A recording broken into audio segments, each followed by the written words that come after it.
Next Wednesday, we are having the first ever Hey Kentucky congressional debate. So to get ready for that, all three of the Democratic primary candidates are coming in to join us, and we lead off with Senator Reggie Thomas. Reggie, how are you? Nice to see you, sir. Good to see you. Good to see you. How's the campaign trail treating you? Oh, man, I'm loving it. I enjoy getting out there, talking to people, shaking hands, just interacting with them. I mean, that's what I really enjoy. And so the campaign's great. Look, Matt, I could do campaigning 24/7. It's just sitting in that private room making those phone calls. That's the worst. Raising money is the worst part of it. Oh, man, I tell you. You hate it, right? I hate it. I'm totally not going to lie about it. Now you got to do it. You got to do it. But you're going against Jim Gray and Amy McGrath. And I just wanted to go over a couple issues. We'll talk more about them during the debate. Sure. But I think one of the things that's been on a lot of people's minds recently with the Parkland High School shooting is on the issue of guns. And a lot of folks say, well, Democrats, they'll take your guns, or et cetera. Do you favor any sort of change to the nation's gun laws? And if so, what would they be? Well, Matt, first of all, let me begin by saying this. The Second Amendment was around before I became elected official. The Second Amendment is going to remain after I leave public office. So I am not going to do anything to impact the Second Amendment. I understand the importance of guns to family members and how guns have been passed down from grandfather to father to son. I understand that, and I respect that. I mean, that's important. But, Matt, we live in a time now where we've seen far too many mass shootings. And we've got to do something about that. And I'm proud to say, Matt, that I'm the only candidate in this race who has led on this issue. Everybody else has been silent. And that is really not good. I propose common sense gun safety measures, and I've suggested three things. One, and all three of these things people agree with. One, let's have universal background checks. So you would get rid of the gun show loophole? I would. I don't mean to, but what about the assault weapons? Matt, I've said it. We do not need military-style weapons out in the public domain. Those type of weapons, Matt.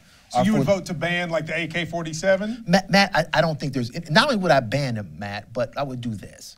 I would have a government buyback program. So it's not like we're taking people's guns. We're saying you're not going to lose any money from it. The government's going to pay you for it, but we're going to get those out of public domain so they won't be used again for like we've seen in Las Vegas or like we saw in the Orlando shooting. Yeah. There's just no need, Matt, for these kind of military-style weapons out in the public.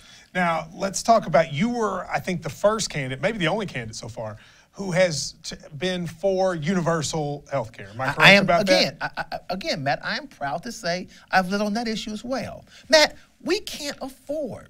It's not like I'm just trying to say something just to sound good. Matt, as a country, we can't afford to continue the health care system we have, as you well know. So what would you do? Would you have single payer? Is that the way you would go? Yes, I would definitely go single payer, Matt. Now, a system like that inevitably hurts individuals' abilities to make choices, according to doctors. Would you have a way to make that work? I see, Matt, I would respectfully disagree with you on that. I mean, I think people say that because they don't want to go in that direction. But, Matt, the single-payer system that I envision and want to go to Congress to enact would allow for freedom of choice. You would be able to go see the doctor you want. You would be able to get the care you want.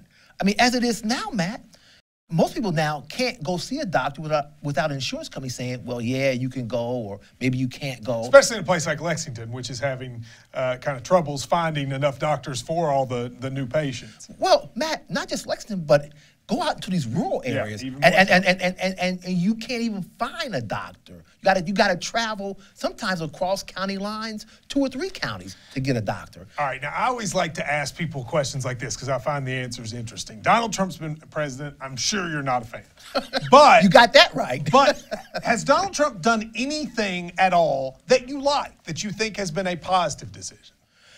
Matt, right now, I have to think about that. I'm not going to say that of all his decisions, there hasn't been something that I would say I agree with, but it's real. I have to think about it. Nothing comes to mind. So in a year and a half, he hasn't gotten anything right. Well, Matt, let me put it like this. I can't think of anything right now. I'm sure I can't say say categorically, but Yeah. you're right. I am no Trump fan. All right, so let's talk about let me be clear about that. Let's talk about national Democrats. The National Democratic Party with Nancy Pelosi. Would you, if you are elected, would you commit to voting for her for Speaker of the House? Matt, I will tell you, I am not committing right now to vote for Nancy Pelosi. Okay. I just think the National Democratic Party, Matt, honestly, doesn't reflect the interests and concerns of the people of Kentucky. So what would be your biggest policy difference with the National Democratic Party? Well, Matt, right now, I just don't think they're really that concerned about the working people. And as you know, because you followed my campaign, I am for, Matt, those interests and those programs that are going to help working people. Medicare for All will help working people. My jobs program, rebuilding our infrastructure, roads, bridges, broadband, will help working people. Raising the minimum wage. So you would be for federal legislation raising the minimum wage? Absolutely. To what? Well, Matt, over time, I want to see it go to $15 an hour. Now, it's not going to be done overnight. I propose probably an 8-year gradual increase to get there. But we've got to get there, Mac, because let me finish this one point, please. Because hard work needs to be rewarded. And right now, under our current minimum wage, people still need government assistance. They still need food stamps. They still need a medical card to survive. And that's just wrong. There are some economists on both sides, liberal and conservative, who argue that if you raise the minimum wage, it does help the poor and the working class, but that actually it hurts the middle class a little bit because their wages don't necessarily raise, but the cost of goods go up because of the need to pay the salaries. Do you agree or disagree with that? Matt, I'm sure you can find economists that'll say all sort of things about the minimum wage.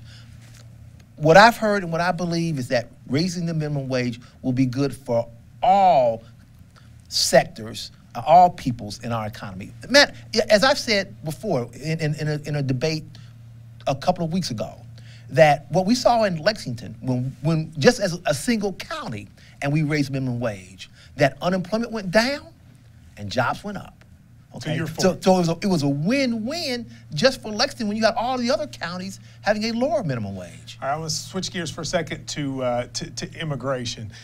For the people from, be it Mexico, South America, Central America, that are here now, I think we all agree with border security, et cetera, but that are here now, if they are working, would you be in favor for a path to citizenship for people that are currently in the country illegally? Matt, I think we need a pathway to citizenship for those individuals. And I know where you're going with the whole DACA issue that Trump has said he's not going to do anything about. Matt, those persons are Americans. I mean, sure, they may have come in when they were 6 months, 3 months, when they were just babies, but this is the country that they've known. This is their homeland. Yes, I'm definitely in favor for a pathway to citizenship for those individuals. And Matt, truthfully, and you know this, our economy needs those people. We need them to sustain our economy. Last question. You have the Lexington mayor, who's very popular. You have a Jim Gray. You have Amy McGrath, who's gotten a lot of attention nationally and locally with good ads and a message. What do you, Reggie Thomas, bring to the race that they don't, that would make people watching this want to vote for you? Matt, because I get things done. And Matt, what people really know about me is that I will fight for their interests. They know that they can depend on me to be there for them.